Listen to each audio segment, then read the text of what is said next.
Before we begin this podcast, please be advised that the following episode contains language that some listeners may find offensive and inappropriate. The opinions expressed by the host and guests are their own and do not reflect the views of the podcast producers. Listener discretion is advised. Welcome back to the final part of Javier Evans' story. Where we last left off, Javier and Antonio broke out in a fight, and in the chaos that followed, Antonio was shot and killed. We now pick up just after the crime as Javier turns himself in and faces the police. How this story ends now on this episode of Voices of a Killer. So, how long after this crime did you go and turn yourself in? Probably like hours, not even hours, because like I said, I had a lot of street cred. And once the police got my name and they already knew who I was, the same officer the detective at the time when I got shot, he actually became the sergeant over the homicide unit, and he actually came. I was going to ask you if that same cop if he was involved in that. So that he actually was. Yeah, that same cop all the way from you were a little youngster telling you not to come out that day. He's still watching you and seeing all this occur. And you knew this cop. What was his reaction whenever he talked to you about this? He didn't really have a reaction. He was just surprised. Even though I haven't saw you in a long time. Javier, how you doing? I'm doing fine. I'm all right. Staying out the trouble, staying out of the way. I done learned from my mistakes because I was a child growing up doing little stuff for the neighborhood because I'm in a gang-affiliated stuff. So it was just like, now, it was like a nonchalant. Whenever you turned yourself in, did you ever bail out? Did they lock you up? You never got out since then? They locked me up. I never got out. And then right before my trial, they gave me a bond. I did 2 years in the county jail, in Pinellas County Jail. And 3 weeks before my trial, they gave me a bond. Did you bond out? No, I didn't. I couldn't because it was a high bond. If you would have bonded out, do you think you would have tried to run? I would have witnessed and spent time with my kids and try to at least be there for the time being until I got through this situation. Because that's what I really miss, being around my kids. I was a family guy. When I left the streets alone and went to doing well, I was just a family guy. Be around my kids. Yeah. Every Sunday, had the kids for the weekend. Yeah. The guy that turned state's evidence, did they put a warrant out for him? Did he turn himself in, or how'd that work out for him? So he took weeks. Well, I ain't going to say weeks, months, to come give a statement. It sounds like they probably put a lot of pressure on him saying they're going to charge him, and so that's why he turned state's evidence. Yeah. Did you have a paid attorney or a public defender? I actually had a public defender. And how was that experience with a public defender? Do you think that you didn't get good treatment or what? But yeah, I feel like I didn't get good treatment because I feel like they let a lot of stuff go over my head and didn't tell me the truth. I feel like they was working with them and not against them in a way. Did they offer you a plea deal? No, I actually offered one. I offered one for 20. He said they denied it. Then I offered one for 25. He told me they denied it. And that the whole time, since the first day I met him, he kept saying, I'm getting ready for a trial. I got to get ready for your trial. I was like, I'm not trying to go to trial. He was like, well, I got to get ready for your trial anyway.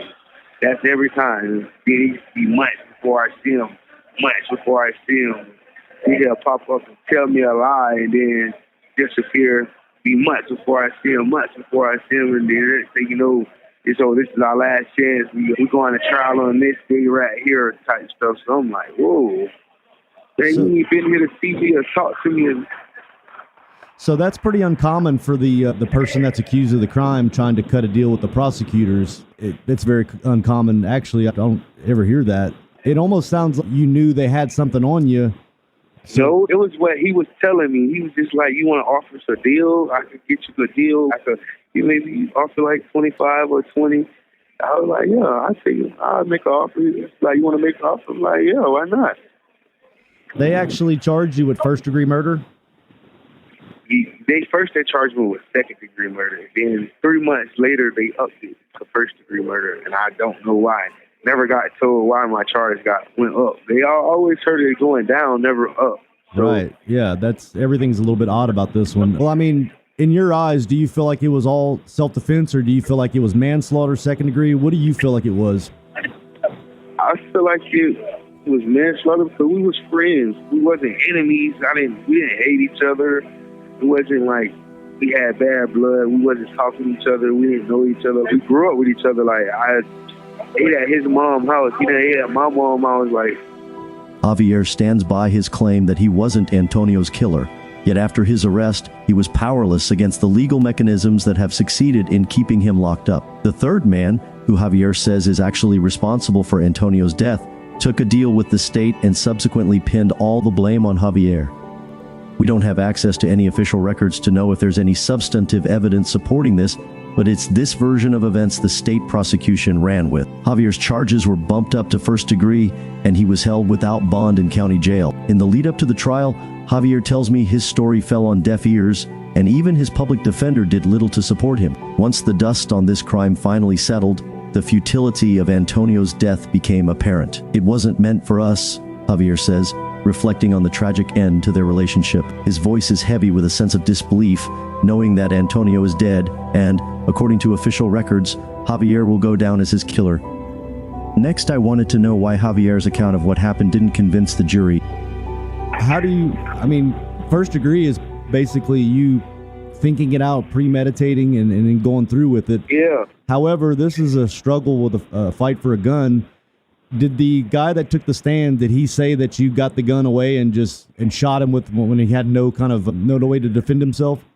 Yeah, pretty much at first. That's what he said. At first he said something totally different, and then in trial he said something totally different from what he said on his sworn statement. So he had a sworn statement of one thing, and then he took the stand and said something different? Yeah, all three witnesses said something different. Yeah, that's not good. That's not good. One of the witnesses actually switched up their statement 3 times. Yeah, that's within not a couple good at all. months. That makes the whole process very confusing on how can they come up with a good, solid answer. If all 3 people are changing their story, then I'd say that first degree is it's really hard to come up with that. You actually went to trial to defend yourself for first degree murder. Was it a jury trial? Yeah, and they convicted me in front of the jury. Sentenced me in front of the jurors. I got sentenced the same day I lost trial. Tell me about your jury. What did they look like? Everybody was white. Older? Yes, older, and some military. I probably had one young person on there. And he was like Asian or something like that. Did they look at you during the trial? A couple did, but when they sentenced me and they went to read and they took their verdict, everyone looked at me with a nasty look. Really? How'd that make you feel? I was heartbroken. I was hurt. When they said guilty, did you have an outburst? Did you cry or anything? No. I was actually in shock, disbelief. Did you have any family in there listening to this? Yeah, my mom, my little sister, my brother, one of my baby mothers, and yeah, that's it. Oh, and my aunties. Did you say they sentenced you the same day? Yeah, they sentenced me the same day. That's kind of uncommon too. I mean, I don't know how Florida works, but usually the reason they wait is they have a cool-off period for the judge. Does the judge sentence you or the jury?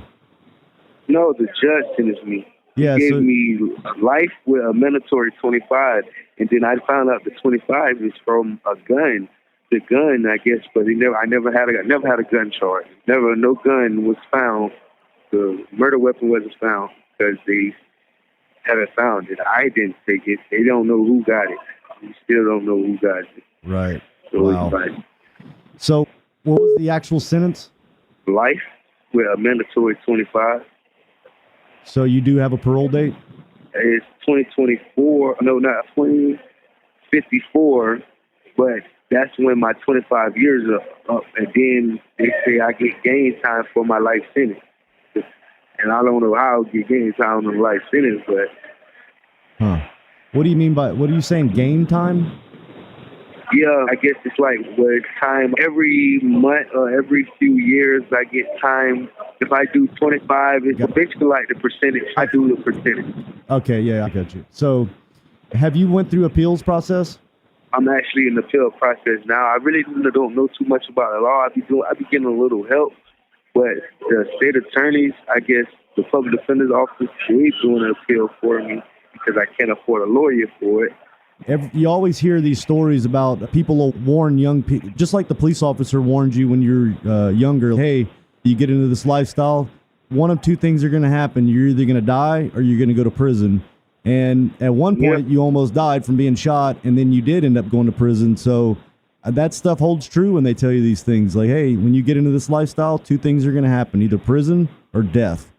And you really did come close to death, and then you are in prison now. So those people were right. How does that make you feel looking back? Do you think you should have made a different path? Sometimes, but at the end of the day, this is what it made me. I wouldn't have found Yahweh. I wouldn't have found my God if I wouldn't have went the path I went or went through the journey I went through. That's what made my life special. That's what made me special. So it's certain stuff I don't regret. Certain stuff you kind of regret. Just the petty stuff you regret. But certain stuff made me a man, made me the person I am. So I see life different from when I was 15, 14. A few things strike me as odd about Javier's case. It's unusual for prosecutors to raise criminal charges over time, as they did to Javier. What's more, Javier was sentenced on the same day his trial ended, which may suggest that the trial was rushed, not affording enough time for the judge to deliberate. Javier also felt that the jury was predisposed against him from the get-go. Composed of older, mainly white members, the jury might have been influenced by their prejudice against somebody like Javier, with gang links and a criminal background. Ultimately, Javier was sentenced to life in prison with a mandatory period of 25 years. The sentence devastated the 24-year-old. You might say Javier has followed his father's example by ending up in prison and, like his father, will now be absent for most of his children's lives. However, Javier is still young and, unlike many others I've interviewed on this podcast, he has a parole date some 30 years down the line. This presents him with an opportunity to change his life for the better, in the hopes he can one day appear in front of the parole board as a reformed man. After the break, we'll hear Javier's final thoughts about the years ahead of him in prison.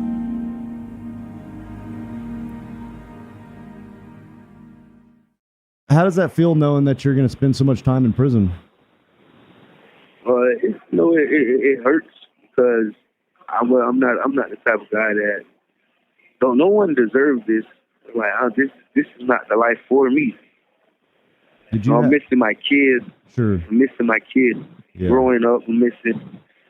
I have kids I haven't got a chance to hold because they were still in their mama's stomach when this stuff occurred. So it's like I'm missing years of it. Did you have any backlash from the victim's family? A lot, because it hurts both sides because it's like you're losing two people that you know and you got love for. So if you were to get out today, do you think you would get back into selling drugs? No. If I get out right now today, I would actually focus on opening my own food truck and owning my own clothing line and finish writing my second book. The second book? Where's the first one? Yeah, I wrote an urban book when I was in the county jail. And I never got it published. I never did anything like that. I just wrote it and I used to let people read it. Sure. What's the basis of the book? What's it about? It's about this guy going through all these obstacles in life and bouncing the streets life and trying to leave the streets alone and focus on taking his street money and making it legit money so he could live happy and stress-free due to how he grew up. Basically, people that didn't grow up with money, their parents struggled. His mom was a drug addict. His daddy was a street guy who got killed in a robbery going wrong. And it left him by himself until he meets this girl that's head over heels for the streets. And they take over the streets just doing like robberies and stuff like that and taking over territories. She's trying to take over the streets, but he's trying to take over the financial world and stuff legit. Yeah. Do you feel like you mentioned something about taking street money and then making legit money? Do you feel like your position and how you grew up that you can't just start off with the legit money? You have to do dirt first and then, you know what I mean? To be honest with you, if you would have asked me this question like when I was like 16, 17, I would have told you, yeah, you got to take street money to make it legit. You actually could take the legit money and just go legit. You just got to, it's about saving and investing. It's about being smart. Yeah, because what you know. I mean, nobody can deny that some situations are more difficult than others, but I would argue that you can definitely start off with legit money and keep it that way. Yeah. But yeah, do you feel like the book you wrote is kind of a little bit based off of your situation? Certain events, yeah, but then again, no, it's just, I was just trying something where some of it is, and then some of it's not. Because some of it's urban, so sure. I have to make it over-exaggerate, but certain like serious parts in the book, like life situations, yeah, I could say I related to my life. Yeah. Well, Xavier, it sucks that you had to go through all that situation. It sounds like your decisions that day, possibly even leaving the scene, maybe if you would have stayed around, you could have at least told your story right there. Probably running didn't help you. But yeah. It's just unfortunate for everybody, especially the fact that this guy was somebody that you consider a friend, because you're not really bad-mouthing him. It's just an unfortunate situation all around. Yeah. But I appreciate you reaching out to me, man, telling your story. And I hope everything works out for you. And if you get that book published, let me know. I'd like to read it. Okay. All right, man. Okay, all right. You have a good day, sir. All right, take it easy, man. All Bye-bye. right. All right, bye-bye.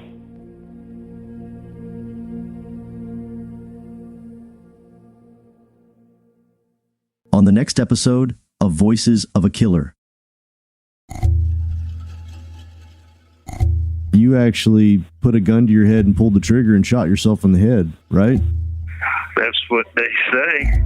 Well, is that what they say? Did it not happen? I mean, it's a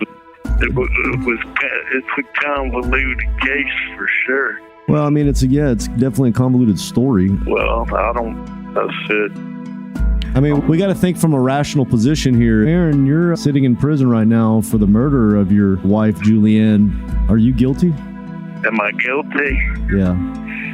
If I'm guilty, I don't believe I'm guilty of what I've been charged with. How bad did it get with the opiates?